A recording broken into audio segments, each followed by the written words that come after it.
Hello friends, आज हम लोग एक नया टॉपिक जो आपके नेट के पेपर 1 में जोड़ा गया है, ये नया ऐड किया गया है, टाइप्स ऑफ प्रमाण और देयर यूज।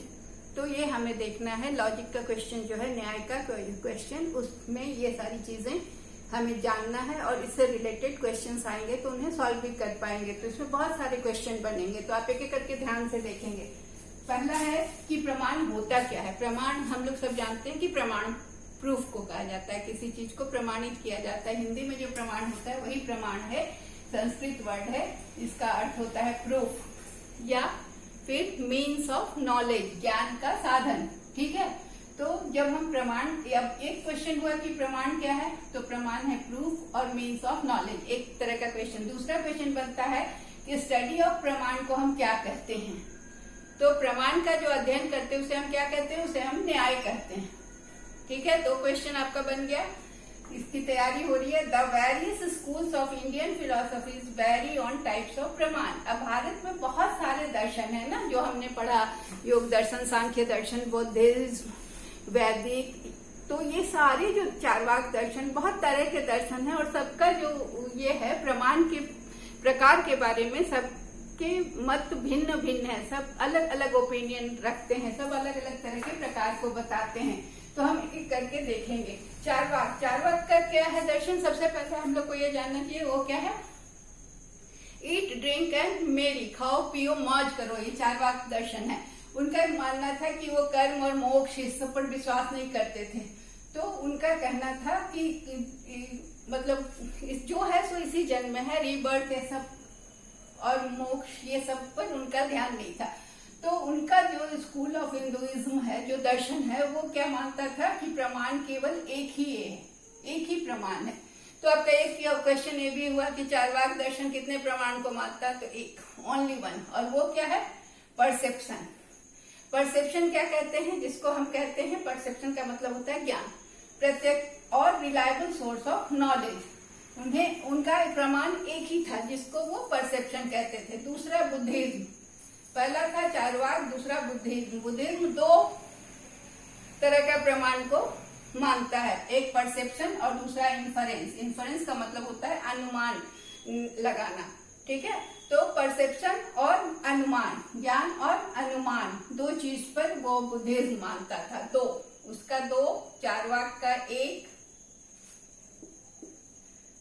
जैनिज्म जो था दर्शन, जैनिज्म जो दर्शन है वो तीन मानता है, तीन तरह का प्रमाण मानता है। क्या क्या, परसेप्शन, इन्फरेंस और टेस्टिमनी। टेस्टिमनी क्या है, वर्ड्स, लिखा हुआ जो होता है उस पर। तो तीन चीज को ये मानता है प्रमाण। प्रमाण मतलब क्या, किसी चीज को प्रूफ करने का तीन तरह का तरीका को वो मानता है जैन धर्म। बुद्ध धर्म दो तरह का और चारवाक केवल एक।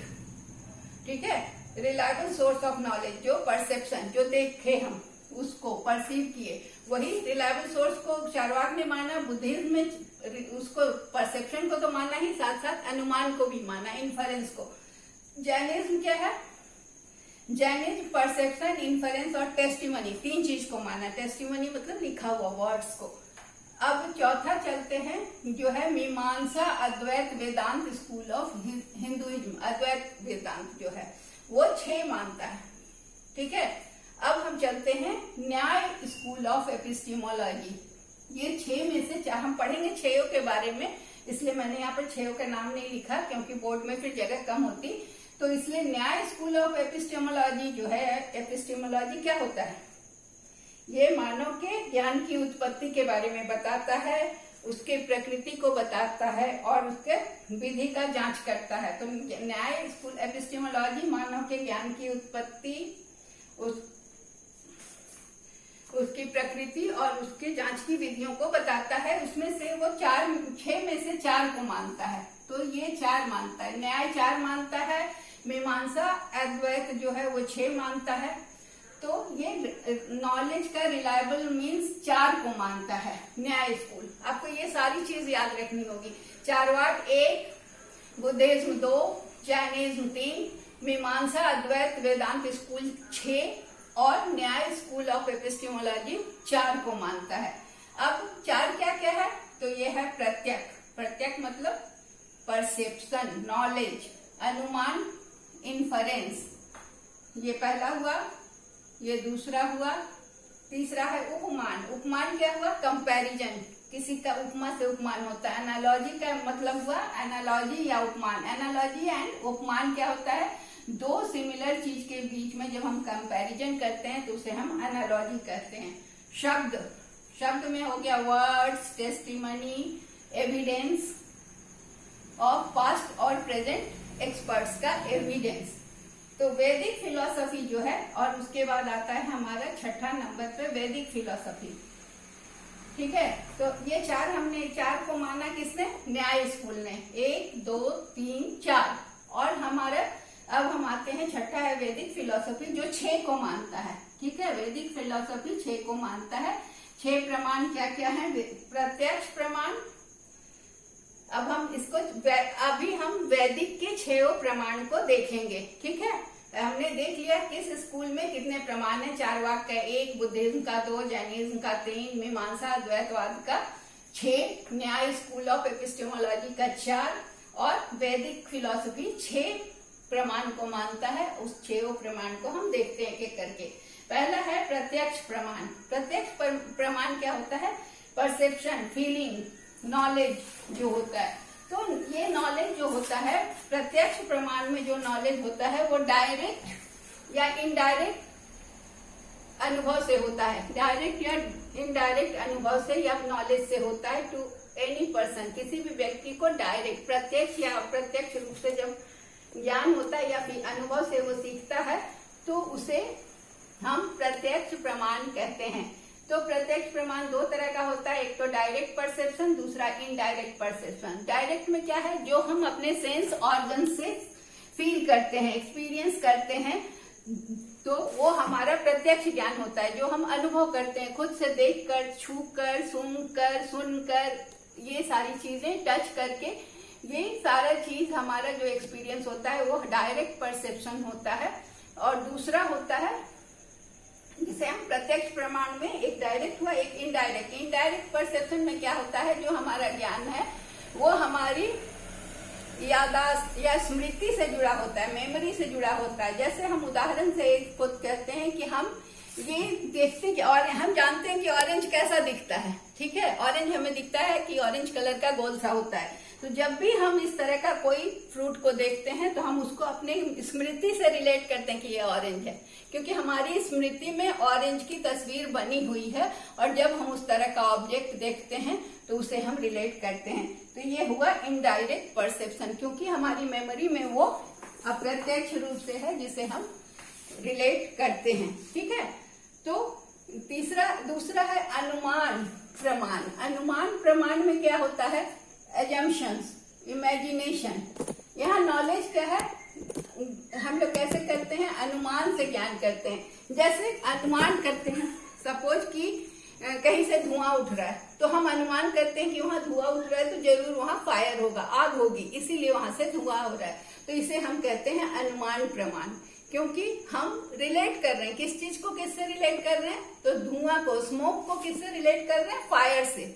ठीक है, तो जब भी हमें स्मोक का स्मेल आता है या उसकी महक आती है तो हमें ये लगता है कि वहां आग होगी, कहीं आग लगी है, इसीलिए धुआं आ रहा है या उसकी महक आ रही है, स्मेल आ रहा है। तीसरा है उपमान प्रमाण, मतलब कंपैरिजन। उपमा एक दूसरे का उपमा देते हैं ना, तो उपमा किससे देते हैं? चांद को खूबसूरती से लोग उपमा देता है, तो कंपैरिजन करता है ना कि चांद की तरह खूबसूरत है कोई, तो ये उपमान हो गया। तो it is a kind of knowledge we get by the assumption of similarity.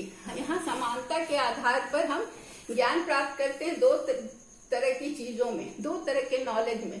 जैसे बच्चा किसी कुत्ते को देखता है, घर में अगर किसी के घर में डॉग है और वो बच्चा बचपन से डॉग को देखा है, तो जब वो स्ट्रीट पे जाता है, बड़े होने पर, थोड़ी समझ होने पर, तो वो स्ट्रीट पे जब कुत्तों को देखता है तो उसको रिलेट कर लेता है, कंपेयर करके कि इसके भी 4 पैर हैं, इसी तरह का उसका घर का डॉग जैसा ही ये डॉग है, तो वो बोलता है, तो वो उसको अनुमान करता है, रिलेट करता है कि ये डॉग है।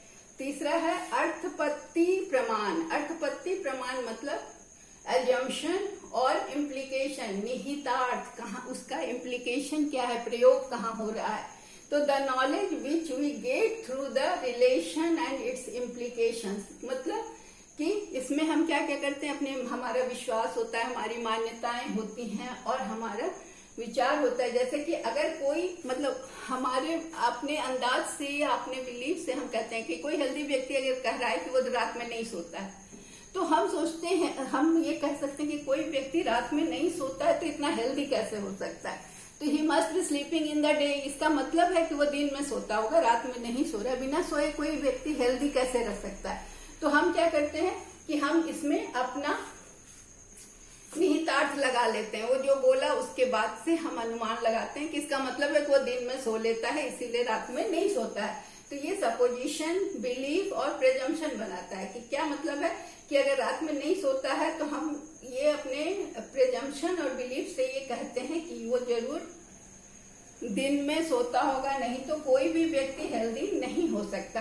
तो ये कहाँ पर होता है इसका यूज? ये लॉजिकल, जब तार्किक आर्गुमेंट हम देते हैं ना, तो वहां पर ये काम आता है। अगला है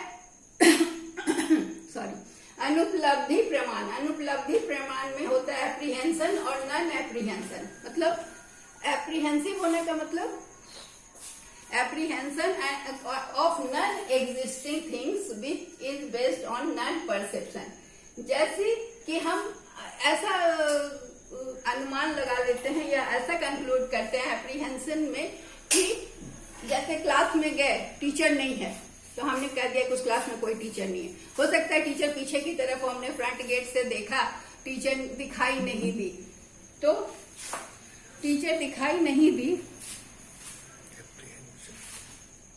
तो टीचर अगर दिखाई नहीं दी तो हमने क्या कहा? हमने टीचर को नहीं देखा। परसेप्शन हमारा हो गया कि नॉन परसेप्शन पर हमने कह दिया टीचर नहीं है, इसलिए इस क्लास में टीचर नहीं है, हल्ला हो रहा है या कुछ भी नहीं, वो क्लास में तो टीचर ही नहीं है। और हो सकता है टीचर पीछे हो या किसी काम से 2 मिनट के लिए बाहर निकली होती है। यहाँ पर क्या है, यहाँ उदाहरण हमने दिया है कि क्लास में कोई स्टूडेंट नहीं है, जब हमने देखा उस समय कोई स्टूडेंट नहीं।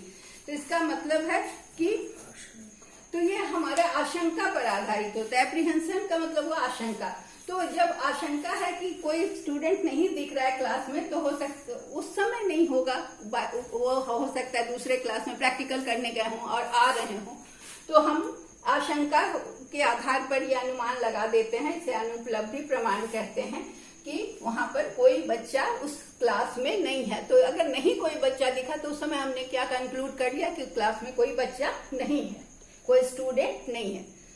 अगला है शब्द प्रमाण। शब्द प्रमाण का मतलब होता है वर्ड, वर्बल स्टेटमेंट जहां होता है। तो हम बहुत सारा ज्ञान कहाँ से प्राप्त करते हैं?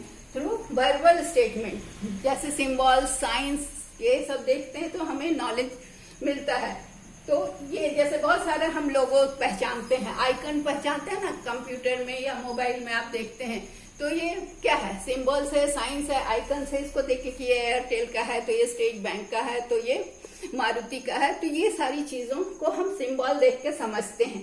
तो ये जब हम सिंबल, साइन या वर्ड से देखते हैं तो इसे हम शब्द प्रमाण कहते हैं।